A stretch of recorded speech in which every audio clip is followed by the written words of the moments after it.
ডাকসু বিবি Sadiq camp ইসলামী ছাত্র শিবিরের রাজনীতি থেকে অবসরে গিয়েছেন, বিদায় নিয়েছেন।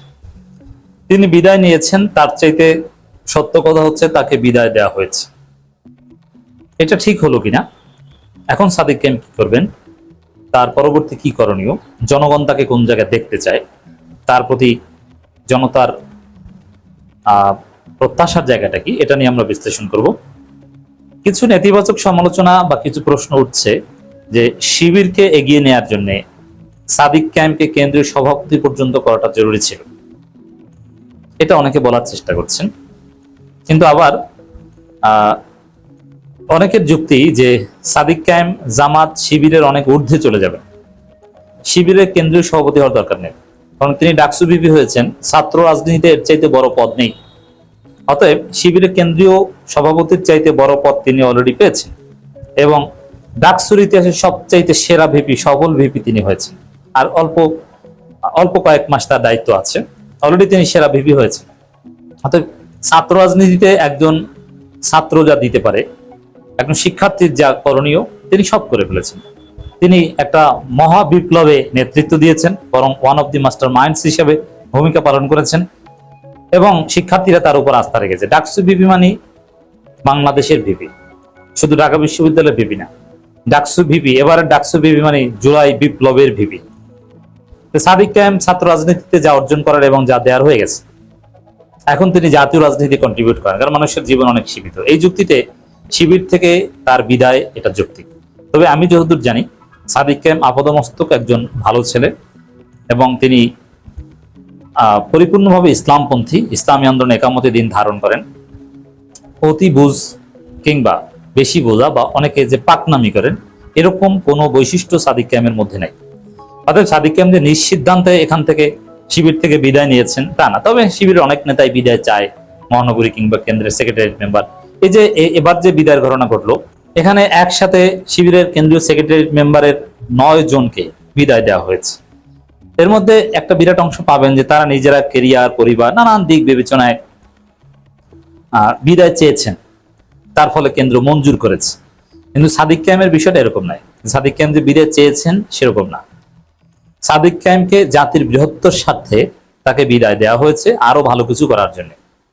এখানে ছাত্র রাজনীতিতে যা করা সব হয়ে গেছে, এখন তার এখানে দরকার নেই, বৃহত্তর সেক্টর গ্রুপ।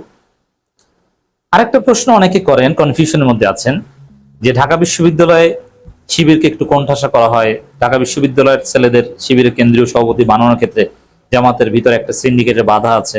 এটা এক সময় ছিল কিন্তু এখন নেই। এরকম কোনো বিষয় সাদিক ক্যাম্পের ক্ষেত্রে ঘটেনি, বরং এই ডিসেম্বরের শেষের দিকে নতুন সেশনের যিনি কেন্দ্রীয় সভাপতি হবেন তিনি ঢাকা বিশ্ববিদ্যালয়ের শিবিরের সাবেক সভাপতি সিবগাতুল্লাহ। এছাড়া এস এম ফরহাদ বা এরা যদি রাজনীতি করেন, যদি বিদায় না নেন, যদি সংগঠন যতদিন রাখতে চায় ততদিন থাকেন, তাহলে সম্ভাবনা আছে কমপক্ষে 3-4 বছর পর কেন্দ্রীয় সভাপতি হওয়ার বা 4-5 বছর পর। অতএব সাদিক ক্যাম্পকে এখানে মাইনাস করা হয়েছে এরকম কোনো বিষয় না, আমি জেনে বলছি।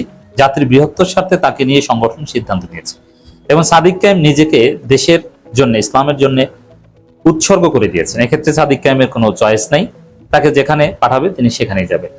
এটা অনেকে সমালোচনা করেন যে সাদিক ক্যাম্প ব্যক্তি, তার আলাদা কোনো ক্রিয়েটিভিটি নাই,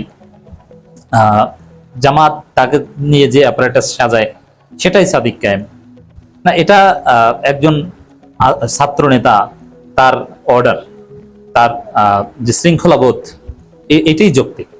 আর তার ক্রিয়েটিভিটি নাই, এটা জাস্ট অপপ্রচার।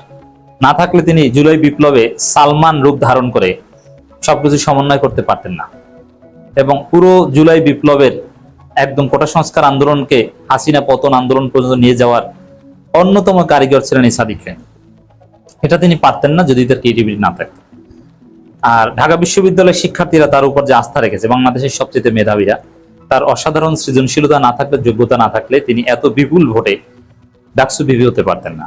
আবার ভিপি হওয়ার পর ইতিহাসের সেরা ভিপি হিসাবে স্ট্যাটাস পাওয়া, যে তার যে কর্মযোগ্য, তিনি যেভাবে উন্নয়ন করেছেন বিনা টাকায়, মানে বিশ্ববিদ্যালয় থেকে বাজেট নিয়ে, অথচ তিনি টাকা পয়সা বিভিন্ন জায়গা থেকে কালেক্ট করে যেভাবে করেছেন, এটা তার সর্বোচ্চ মানের যোগ্যতা না থাকলে সম্ভব ছিল না।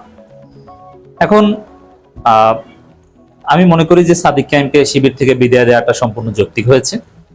কারণ তো বলেছি যে একজন ছাত্র নেতা, ছাত্র রাজনীতিতে যা করার কিংবা দেওয়ার থাকে, সাদিক কায়েমের সবকিছু হয়ে গেছে ডাকসু ভিপি হওয়ার মধ্য দিয়ে এবং প্রায় মেয়াদ শেষ হওয়ার মধ্য দিয়ে। এখানে শিবিরকে, দেশকে, জাতিকে ছাত্র রাজনীতিবিদ হিসাবে তার দেওয়ার কিছু নাই। তিনি মঞ্জিলে মাকসুদে পৌঁছে গিয়েছেন। এর পরবর্তী করণীয় কি? এক্ষেত্রে আমরা কিছু দৃষ্টিভঙ্গি তাকে দিতে চাই। এটা অনেকে ভুল করেন, শুধু ডাকসু ভিপি এই পরিচয়টা তার জন্য অনেক। এটা অবশ্যই তিনি শিবির থেকে বিদায় দিয়ে ডেফিনেটলি জামাতে যোগ দিবেন। তবে অন্য 10 জন সাবেক কেন্দ্রীয় সভাপতির মতো তার অবস্থাটা এরকম হবে না। যেমন জাহিদুল ইসলাম, তিনি প্রায় 6 মাস পর রোপণ হয়েছেন এবং একটা ওয়ার্ড পর্যায়ে সেক্রেটারি দায়িত্ব পালন করছেন। ধীরে ধীরে ধীরে ধীরে তিনি অনেক উপরে যাবেন। কিন্তু সাদিক কায়েমের হিসাবটা রাজনীতি এভাবে হবে না। কারণ একটাই, তিনি ডাকসু ভিপি। তার ডাকসু ভিপি পরিচয়টা তাকে জামাতের গতানুগতিক রাজনীতির অনেক উপরে অলরেডি নিয়ে গিয়েছে এবং যাবে। যার প্রমাণ, তিনি জামাতে যোগ দেওয়ার আগেই সাদিক কায়েম ঢাকা দক্ষিণ সিটি কর্পোরেশনের মেয়র প্রার্থী হিসাবে সিলেক্টেড হয়েছেন। অতএব তিনি গতানুগতিক জামাত নয়, জামাতের ঊর্ধ্বে তার স্থান, আলাদা জামাত। তবে হ্যাঁ, তিনি জামাতে যোগ দিবেন শীঘ্রই, এমন তিনি রোপণ হবেন, এতে কোনো সন্দেহ নেই। তবে আরেকটা দৃষ্টিভঙ্গি আমরা দিতে চাই সাদিক কায়েমকে। হ্যাঁ, তার আইডেন্টিটির অভাব নেই, ডাকসু ভিপির চাইতে কোনো বড় আইডেন্টিটি আর দরকার হয় না। তারপরেও এটা বাংলাদেশের রাজনীতির একটা রিয়েলিটি। আমরা বা আমাদের প্রত্যাশা, সাদিক কায়েমের শুভাকাঙ্ক্ষী হিসেবে আমাদের প্রত্যাশা, তিনি যেহেতু ছাত্র রাজনীতি থেকে বিদায় নিয়েছেন, তার ছাত্রত্ব হয়তো শেষ, অথবা এমফিল, পিএইচডি বা এগুলোতে থাকতে পারেন। কনভেনশনাল ছাত্র রাজনীতি আগেই শেষ হয়েছে।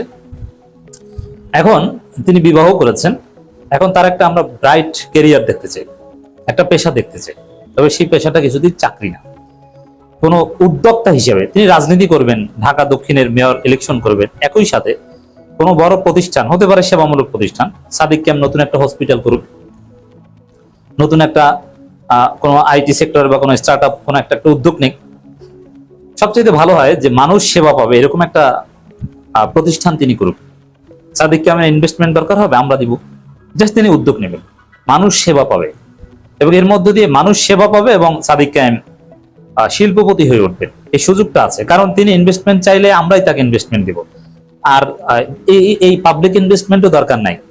তার বাবাও একজন ব্যবসায়ী, তার শ্বশুর আরো বড় ব্যবসায়ী, সেখান থেকে তিনি পারিবারিক ভাবে চাইলেও এটা করতে পারেন, কোনো ব্যাপার না। তার স্ত্রী ডাক্তার।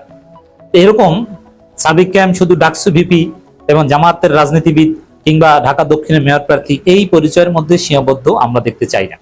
আমরা দেখতে চাই সাদিক কায়েম একজন শিল্পপতি, সাদিক কায়েম বাংলাদেশের একজন উদ্যোক্তা। সাদিক কায়েমকে আমরা মীর কাশেম আলীর মতো একটা চরিত্রে দেখতে চাই। হ্যাঁ, বর্তমানে জামাতের যে প্রতিষ্ঠানগুলো আছে এগুলোতে কোনো এক জায়গায় দায়িত্ব নিক না, কখনোই না। একদম নতুন প্রতিষ্ঠান তিনি করবেন, তার প্রতিষ্ঠানে হাজার হাজার তরুণদের কর্মসংস্থান হবে এবং মানুষ সেবা পাবে। এই জন্য সেবামূলক কোনো একটা মহা প্রতিষ্ঠান গড়ে তোলা, এই পরামর্শ আমরা দিব। একই সাথে তিনি ফুল টাইম রাজনীতি করবেন। আর তার উপরে তিনি উঠে গেছেন, তিনি জামাতের রোকন যদি 2 বছর পরে হন, ডাজেন্ট ম্যাটার। সাদিক কায়েম জামাতের রাজনীতিতে অলরেডি অনন্য উচ্চতায় পৌঁছে গেছেন, যেটা মানুষ 40-50 বছর রাজনীতি করেও এটা পেত না। এটা আল্লাহর খাস রহমত।